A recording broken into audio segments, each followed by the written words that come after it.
Yo guys, what is going on? JPS back for another video, and today we're going to be watching why Britain is the center of the world. I hope all of your holidays have been going well. I'm excited for this one. Make sure you guys hit the like button, hit subscribe, consider joining the Patreon. First link in description for full reactions to British shows and movies. The last movie we watched was Die Hard, but without further ado, let's get right into this. Here it is. Here's the original one. I think there's this misnomer that my orange coat is dead, but no, it's just dying quickly. There's just a good amount of this going on. But I think this thing has a couple more years for sure.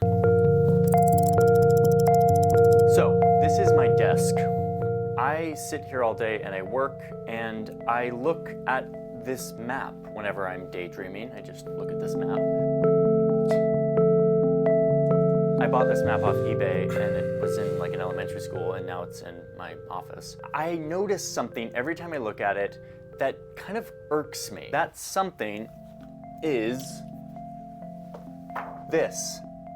This zero. This zero, which is not just one number, but it's actually a corresponding line that looks like this.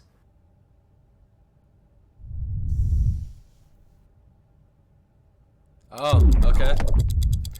Let's back up here for a second. The Earth is divided into lines. I like the editing a lot so far. Sometimes they're curved like they are on my map.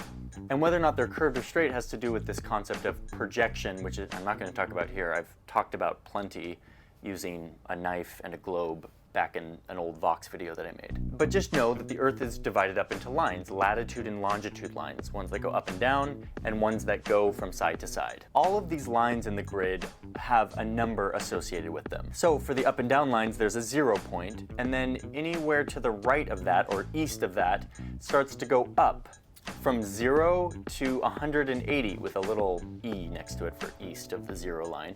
And then everything to the left or the west of it has the same thing, 0 to 180 with a W for west, okay? That center point is the 0 point from which all east and west things are measured. The same thing for these side-to-side lines. If you go up from here, you're going to start to get higher and higher until you get to 180 degrees north. Or if you go south, you will go 180 degrees south, which is the South Pole. Finding out where the 0 point should be for these horizontal lines is actually quite easy. The Earth has these two natural poles, which make for a natural top and bottom of the Earth. And halfway in between those two poles, you have this perfect center point, the equator, which is a very natural place to put this 0 point and to measure everything from. The up and down lines are totally arbitrary where you decide them.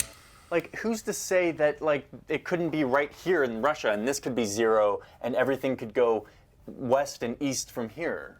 Or Japan, for that matter. Yeah? Well, in fact, a long time ago, that's how it used to be. These maps with these grids were really important for navigating the world, and so everyone had to choose a 0 point. And most would just make their capital or their home base the 0 point. If you lived in Japan... So it's because y'all ruled the world and you guys have made the map? Is that what happened? I don't know. You would just make Japan the 0 point, and the rest of the coordinates would be measured against that one 0 point, which was Japan. And same if you lived in France or Washington, D.C.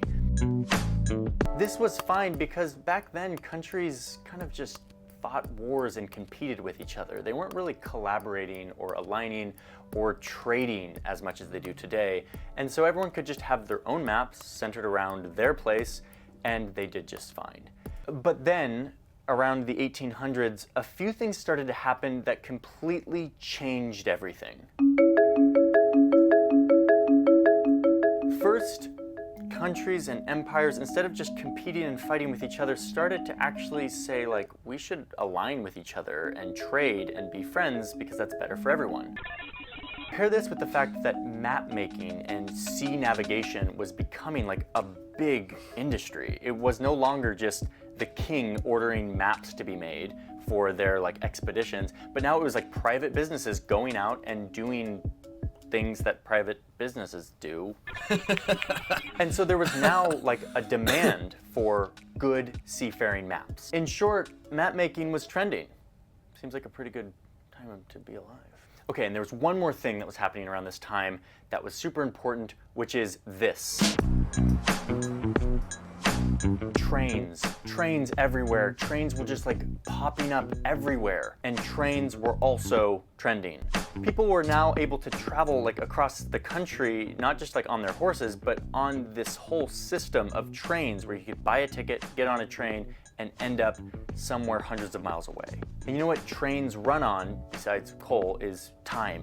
Timetables, schedules. How do you know when your train's gonna arrive, and when it's gonna leave, and when it's gonna get there? Time. Some universal set time. The problem is, back in the 1800s, there was no universal set time. Check out this piece of paper. What? Today, all of these cities and towns would be just on Eastern Standard Time, one time zone. But back then, every town had their own time, depending on when it was noon for them. If they were a little bit east or a little bit west of here, that would be different than in Washington, D.C. Total nightmare for trains. The lifeblood of trains is time. And this time mishmash just wasn't going to work. Okay, so what does all of this have to do with this? Look at this guy. You probably don't know who this person is. I didn't know who this person was. He was the US president that no one remembers. This US president in the late 1800s saw a problem with all of this. He realized that having a bunch of different maps with a bunch of different 0 points based on whoever was making it was a problem. And he realized that not having a universal time zone or some sort of universal way of making the same time for everyone was also a problem. So he invited 41 countries to come here to Washington, D.C., where I live, and to sit around and think and talk about where this 0 point should be. Where should the center of the world be so that we can measure time as well as navigation? All maps could be normalized to this one spot. So after a moment of a bunch of white dudes sitting around in a room in Washington, D.C., which is kind of what's happening today in Washington, D.C., they came to a vote. And that vote, almost unanimously, said that the 0 line should be right here.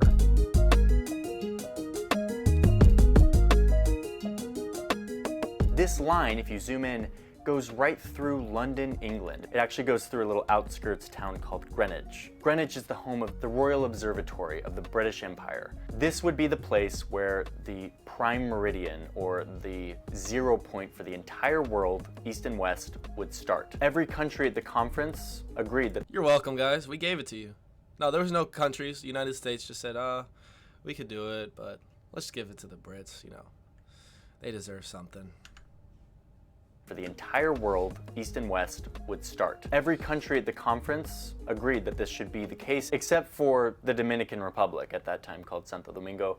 They said no. They were the one country that didn't like this proposal. And France and Brazil actually abstained diplomatically, which was kind of them saying like, oh, we don't agree with this. France continued to make their maps with Paris as the center point, but eventually they got on board as well. So that gets to the— That's like the least surprising thing about all this. Man, I was happy when they got out the World Cup, or when they lost. Crux of my big question of why the 0 right there, which is a bunch of people voted on it. But why were they so down with Britain having the 0 point being in the center of the world? Well, the answer is because it was 1884, and Britain was just really good at the ocean. The British Empire was by far the biggest, most powerful navy. They had the most experience with maps and ocean faring, and so it was kind of a natural choice to let Britain, the king of the ocean, have this center point. And from then on, maps started to be drafted with Greenwich, this Royal Observatory, as the center point for the east-west divide in the world. Over time, this exact point, exactly where it's drawn, has shifted a tiny bit because of better tools to measure things, and so it's actually not literally on the Royal Observatory anymore, but it's effectively in the same place that was drawn in this 1884 conference. But they also established that all time in the entire world would be measured against this same spot, Greenwich. Noon at Greenwich, at the Royal Observatory, would be the peg against which all other time was set. They called this Greenwich Mean Time. So you end up getting a map that looks like this. Yep. Zoom in and you see Greenwich is right here. That's GMT, Greenwich Mean Time, okay? You go west of here and you start to get GMT -1 or -2, -3. You can come all the way back to the east coast of the United States, and this time zone is Greenwich Mean Time -5 right now. Sometimes it's -4 if there's daylight savings, and daylight savings is dumb and whatever. Yeah. But you get the idea. The more you go west, you go back from Greenwich Mean Time. If you go east, it's the opposite. You go forward to Greenwich Mean Time. So if it's noon at Greenwich, then this next time zone, it'll be 1 p.m., 2 p.m., 3 p.m., 4 p.m., etc. So these time zones have been marked up in these kind of strange shapes. Eventually, if you go 12 steps away from Greenwich, 12 time zones, you'll end up here at this mess. Yeah, what is that? This mess is the International Dateline. This is where Greenwich Mean Time +12 or -12 ends up at this line, which is where a new day starts. So let me give you an example of what this would look like. Imagine it's 4 p.m. in Greenwich, England, right here at this Royal Observatory. It is 4 p.m. GMT on May 28th. If anyone wants to send me a birthday gift, May 28th. May 28th. It's May 28th at 4 p.m. GMT, It's pretty Greenwich funny. Mean Time. Sitting, chilling in the Royal Observatory, which I've never actually been to. I need to go to the Royal Observatory. I'm going to do that this year, next year. I probably walked right by it and didn't even know. It's crazy. This is a really good video, though. Let me know what y'all think of it. Okay, so it's 4 p.m., May 28th. Across the ocean here in Washington, D.C. at that time, you can see that we go from 4 p.m.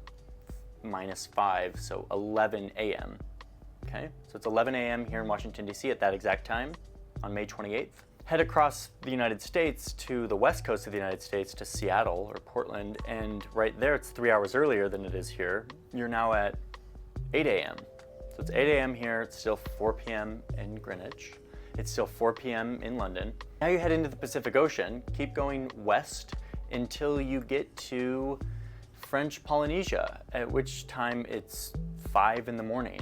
You're now GMT -11, it's 5 in the morning. Okay. And then you get right up to this messy line. If you were to be in the Baker Islands, which is like a US, like random uninhabited island in the middle of the Pacific Ocean, you would be at 4 a.m. So it's 4 p.m.